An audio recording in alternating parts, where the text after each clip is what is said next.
Hello there, and welcome back to another one of my videos. And what can I say? It's happened again. Another white woman being attacked on a train. But this time she wasn't stabbed. No, this time she was set on fucking fire instead. By a man who's arrested over 72 times.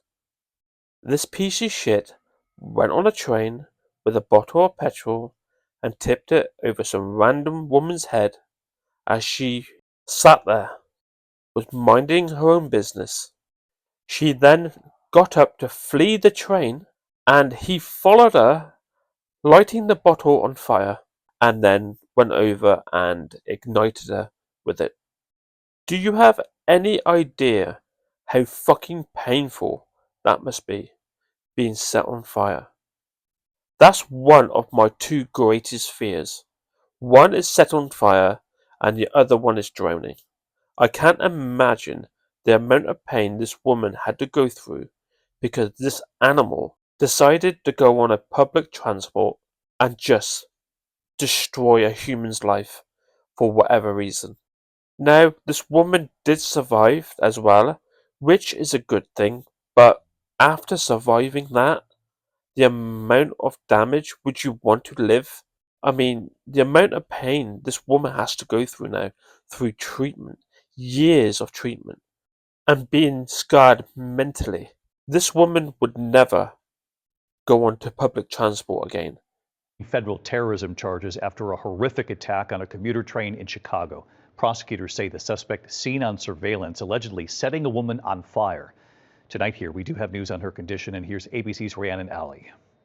Tonight, the man seen in these surveillance images allegedly setting a woman on fire on a Chicago commuter train is facing federal terrorism charges. A 26-year-old woman was deliberately set on fire by Lawrence Reed in an unprovoked attack. According to a criminal complaint and train surveillance, on the night of November 17th, 50-year-old Lawrence Reed, holding a small bottle, approaches the woman from behind, where he took the cap off the bottle and poured a liquid from the bottle all over the victim's head and body. Prosecutors say he lit the bottle and used it to light her on fire. When the train stopped and the victim was able to muster the strength to stumble on the platform, two good Samaritans put out the flames. Reed was captured about 12 hours later. Surveillance images from a gas station allegedly show Reed filling a bottle with gasoline before the attack. She has been mentally as well as physically scarred for the rest of her life because of this piece of shit that should have been in prison, locked up, and never ever let out.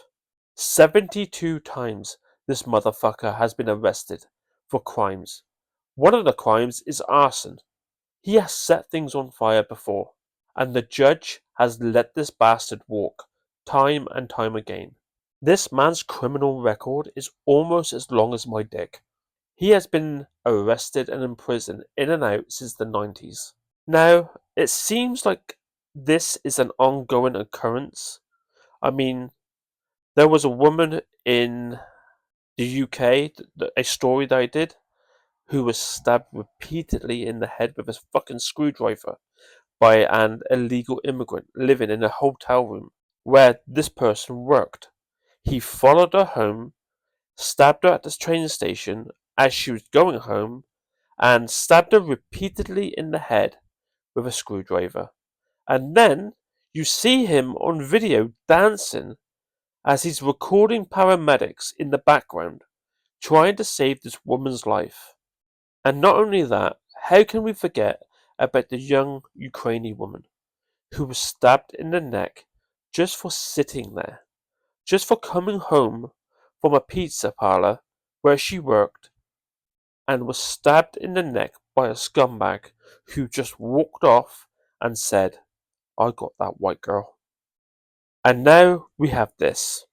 How many more young women are going to be pushed onto train tracks or set on fire or stabbed in the neck until we turn around and start looking at this for what it is? This is a racial hate crime. This is not terrorism. This is racism. Plain and simple. This is racial targeting. Let's just call it a spade and call it for what it is, because the news are too afraid to say it. We need to bring back mental asylums, or if that's too expensive, we need to start publicly, you know what, in front of everybody. So everyone in society knows if you do this shit, this is what's going to happen to you. Put them in a field somewhere. Put them in a field somewhere, allow them to run off into the distance, and then when you get farther enough away and they have that little hope that they're about to be freed, you pull the fucking trigger. And if by a miracle they survive the first shot, you simply double tap that motherfucker. We are paying too much tax to keep these scumbags in prison. It's so easy to get rid of all of these people. You can't fix them. After 72 arrests, this person cannot be fixed. After 10 arrests, you should know that this person cannot be fixed. It's time to hit that switch and light him up on a chair or something. He cannot function in society, therefore he should not be allowed in society. And that goes for every man or every woman who acts like this. Take him in the field, tell him to turn around to look at some flowers, and pop him in the back of the fucking head, like Carol did in The Walking Dead. Anyway, that's it for me. Thank you very much for watching. If you got this far in the video, thank you so much for watching all of it. If you want to subscribe, please do so. Again, it's up to you. Keep safe, and I will see you again next time.